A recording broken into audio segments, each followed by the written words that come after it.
উত্তর পূর্ব ভারতে উত্তেজনা ছড়িয়ে বাংলাদেশ এমন কিছু করতে চাইছে যে সম্পর্কে আমরা অনেক কিছুই জানি না, এবং এর পেছনে কোনো বড় শক্তির হাত রয়েছে বলেই মনে করছেন জিওপলিটিক্যাল এক্সপার্টরা।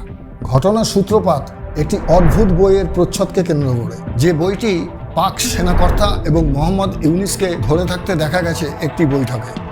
আর্ট অফ ট্রায়াম্ফ নামের এই বইয়ের প্রচ্ছদে দেখা যাচ্ছে একটি পরিবর্তিত ম্যাপ, যেই ম্যাপে অন্তর্ভুক্ত করা হয়েছে ভারতের 7 সিস্টার্সকে বাংলাদেশের সাথে, এবং ইসলামী মৌলবাদী শক্তিরা এটাকে গ্রেটার বাংলাদেশ হিসাবে বলছেন। উত্তর পূর্ব ভারতের এই অস্থিরতার পেছনে কোন বড়সড় শক্তির ইন্ধন আছে প্রশ্ন থেকেই যায়। এর সাথে প্রধানমন্ত্রী নরেন্দ্র মোদীকে খুনের চক্রান্তের কি কোনো যোগাযোগ আছে? খুঁজে দেখেছি আমরা এই ভিডিওতে। হ্যাঁ, ঠিকই শুনেছেন, প্রধানমন্ত্রীকে খুনের চক্রান্ত, যা বিগত কয়েকদিন ধরে নেট মাধ্যমের প্রতিটি পিক্সেলে ছড়িয়ে পড়েছে আগুনের বেগে।